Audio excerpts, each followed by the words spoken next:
Salam sejahtera saudara-saudari yang terkasih dalam Tuhan. Merupakan sebuah kebahagiaan bagi saya secara pribadi saat hari ini kita bisa bertemu kembali ya, walaupun melalui via online seperti ini. Saudara-saudari yang terkasih dalam Tuhan, saat hari ini kita juga akan mendengarkan sebagian dari firman Tuhan. Sebelum kita mulai mendengarkan firman Tuhan, mari saya ajak kita semuanya untuk bisa bersatu di dalam doa. Bapa kami yang baik, terima kasih Tuhan, hari ini Tuhan kami masih memiliki kesempatan untuk mendengarkan firman Tuhan. Tuhan, Kau Allah yang menyiapkan hati kami Tuhan untuk kami bisa siap mendengarkan firman Tuhan. Kau Allah yang juga berbicara di dalam setiap hati yang mendengarkan firman Tuhan. Terima kasih Tuhan, kami siap untuk mendengarkan firman Tuhan. Di dalam nama Tuhan Yesus kami telah berdoa dan mengucap syukur. Haleluya. Amin.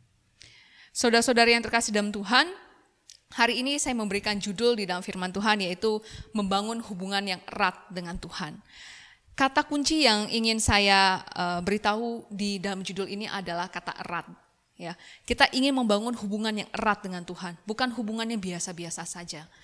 Nah, kita sama-sama ingin belajar dari kisah Daniel di kitab Daniel 6 ayat 1 sampai 29. Ini silakan saudara-saudari kita bisa saya mengajak saudara-saudari semuanya bisa membaca versi ceritanya full di dalam Daniel 6 1 sampai 29. Namun izinkan saya untuk bercerita secara singkat kisah Daniel ini. Nah, ini mungkin sudah sangat sering saudara-saudari kita dengarkan kisah ini semenjak kita mengikuti sekolah minggu mungkin ya.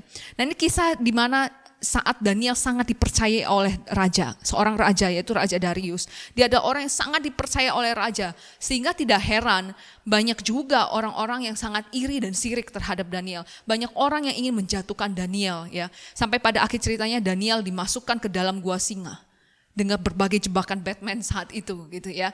Nah, kita mau belajar. Daniel ini merupakan sosok orang yang mempunyai hubungan yang erat dengan Tuhan.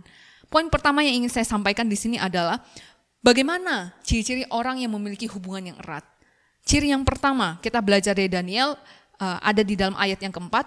Maka Daniel ini melebihi para pejabat tinggi dan para wakil raja itu. Karena ia mempunyai roh yang luar biasa dan raja bermaksud untuk menempatkannya atas seluruh kerajaannya. Ciri yang pertama orang yang memiliki hubungan yang erat dengan Tuhan adalah orang tersebut memiliki roh yang luar biasa.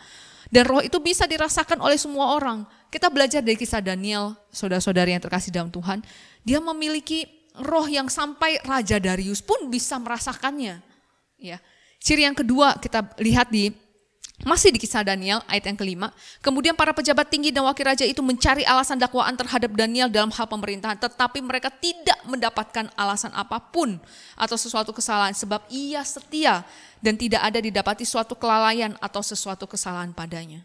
Ciri yang kedua orang yang mempunyai hubungan erat dengan Tuhan. Kalau kita belajar dari kisah Daniel. Yaitu orang tersebut setia dan dia berbuat benar. Ya, saya mulai membayangkan saat itu betapa susahnya orang ingin menjebak Daniel.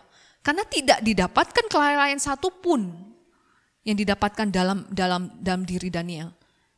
Akhirnya mereka harus memakai cara yang tidak baik ya, yang akhirnya berhasil membuat Daniel masuk ke dalam gua singa. Nah, poin yang kedua yang ingin saya sampaikan di sini adalah bagaimana caranya kita bisa membangun hubungan yang erat dengan Tuhan seperti Daniel. Mari kita sama-sama belajar masih di kisahnya Daniel ayat yang ke-11b. 3 kali sehari ia berlutut, berdoa serta memuji Allahnya seperti yang biasa ia lakukan. Saudara-saudara yang terkasih dalam Tuhan, Daniel di ayat yang 11b dia katakan bahwa 3 kali sehari ia berdoa seperti yang biasa dia lakukan, yang dia lakukan. Saya percaya saudara-saudara yang terkasih dalam Tuhan bahwa Daniel juga manusia sama seperti kita ya. Dia pasti pernah mengalami masa suka, pernah mengalami masa duka di dalam kehidupannya. Tapi dikatakan di sini ayat 11b bahwa dia berdoa sehari 3 kali itu seperti yang biasa dia lakukan. Bukan sesekali yang dia lakukan, seperti biasanya. Nah, balik ke poin yang saya ingin sampaikan, cara kita bisa membangun hubungan yang erat dengan Tuhan adalah dengan berdoa.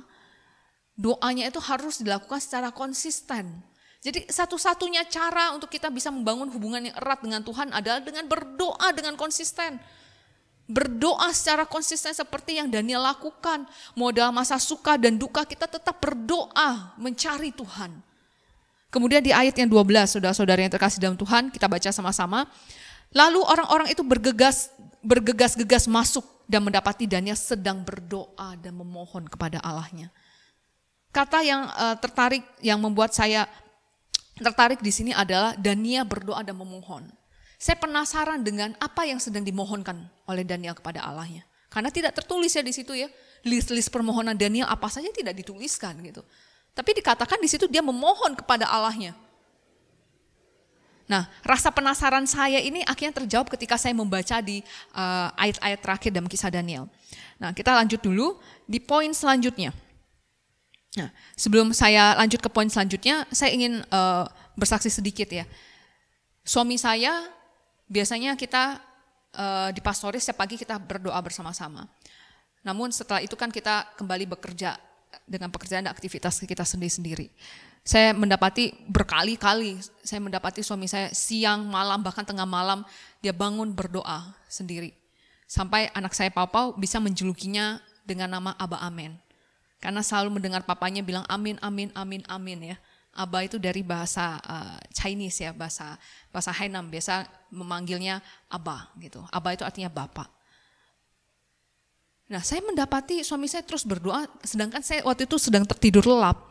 Saya berpikir bahwa gak apa-apa lah saya tidak berdoa, tapi suami saya berdoa.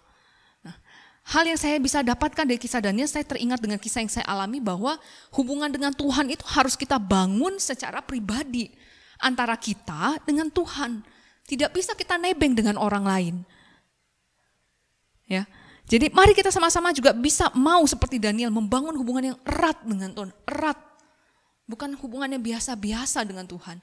Mari kita sama-sama selidiki apa manfaatnya. Apa manfaat bagi kita yang membangun hubungan erat dengan Tuhan. Manfaat yang pertama kalau kita pelajari di dalam kisah Daniel bahwa Daniel itu diselamatkan dari gua singa.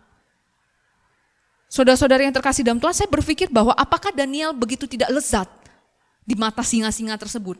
Apakah Daniel kurus, tidak berdaging? Saya sampai berpikir seperti itu. Tapi ternyata enggak, Daniel itu mempunyai hubungan yang begitu erat dengan Tuhan. Sampai Tuhan bisa membebaskan Daniel dari gua singa. Saudara-saudara yang terkasih dalam Tuhan, apa yang menjadi gua singa kita saat ini? Pekerjaan kita kah? Pergumulan hidup kita kah? Orang tua kita kah? Siapa? Siapa dan apa yang menjadi gua singa kita saat ini? Kita mau percaya bahwa Allah yang sama yang pernah mengeluarkan Daniel dari gua singanya Daniel, dia juga Allah yang sama yang bisa mengeluarkan kita dari gua singanya kita. Itu manfaat orang yang mempunyai hubungan yang dekat dengan Tuhan seperti Daniel. Manfaat yang kedua yang paling saya sukai ini ya, saya lihat. Dan ini cukup menjawab rasa penasaran saya apa yang dimohonkan oleh Daniel. Yaitu di ayat yang ke-27. Mari kita baca sama-sama. Bersama ini kuberikan perintah bahwa di seluruh kerajaan yang kukuasai orang harus takut dan gentar kepada Allahnya Daniel. Sebab dialah Allah yang hidup, yang kekal untuk selama-lamanya. Pemerintahnya tidak akan binasa dan kekuasaan tidak akan berakhir. Kejawablah rasa penasaran saya. Apa yang dimohonkan Daniel saat dia berdoa. Di ayat yang ke-27 dikatakan bahwa karena satu orang Daniel yang mempunyai hubungan erat dengan Tuhan, seluruh orang di kerajaan saat pemerintahan Darius itu diperintahkan oleh raja untuk menyembah Allah yang sama, Allahnya Daniel. Jangan-jangan saudara-saudara yang terkasih dalam Tuhan, Daniel di saat dia berdoa, dia juga memohonkan, dia juga menangis, memohon untuk setiap jiwa-jiwa yang belum percayakan Tuhan. Jangan-jangan itulah manfaat orang yang mempunyai hubungan yang erat dengan Tuhan. Tidak hanya manfaatnya bisa dirasakan oleh pribadi, tapi juga bisa dirasakan oleh orang sekitar kita. Saudara-saudari yang dikasihi dalam Tuhan. Saat-saat ini, mungkin kita rindu ya. Mungkin kita rindu orang terdekat kita bisa diselamatkan, orang terdekat kita, misalnya orang tua kita atau siapapun ya, keluar dari pergumulan, masalah hidup mereka gitu ya. Kita juga rindu, mari kita juga bisa bawa mereka dalam doa dan permohonan kita. Seperti yang dilakukan oleh Daniel. Jadi manfaat kita mempunyai hubungan yang erat dengan Tuhan itu sangat banyak. Tidak hanya berdampak bagi diri kita sendiri, kita dikeluarkan dari gua singanya kita. Tapi juga dapat berdampak, bisa jadi orang di sekeliling kita juga diselamatkan oleh Tuhan. Melalui doa dan permohonan kita. Di akhir firman Tuhan ini saya akan menutup dengan sebuah kesimpulan bahwa mari saat-saat ini mungkin kita hidup di dalam kehidupan yang semakin menakutkan. Pandemi, kekhawatiran mungkin ya, banyak orang yang kehilangan pekerjaannya karena pandemi, kesehatan, banyak hal yang kita khawatirkan. Mari di saat keadaan sulit seperti ini pun, nanti mungkin di saat senang sekalipun, kita mau bangun hubungan yang erat itu dengan Tuhan. Mari kita sama-sama bisa membangun hubungan yang erat itu dengan Tuhan. Dan mari kita juga bisa lakukan itu dengan cara berdoa. Doa yang konsisten kita lakukan, setiap hari kita lakukan. Dan mari kita juga bisa nanti sama-sama merasakan manfaatnya. Manfaat kita mempunyai hubungan yang erat dengan Tuhan. Kita bisa keluar dari gua singanya kita juga bisa menyelamatkan jiwa-jiwa orang lain. Saudara-saudari yang terkasih dalam Tuhan, sekian firman Tuhan hari ini. Saya mengajak kita semuanya juga dapat membangun hubungan yang erat dengan Tuhan melalui doa kita yang konsisten. Firman Tuhan cukup sampai hari ini, tapi saya yakin dan percaya Tuhan belum berhenti berbicara kepada saudara-saudari yang terkasih dalam Tuhan. Mari kita akhiri firman Tuhan ini dengan sebuah doa. Saya ajak saudara-saudari terkasih dalam Tuhan untuk kita bisa bersatu di dalam doa. Bapa kami yang baik, terima kasih Tuhan.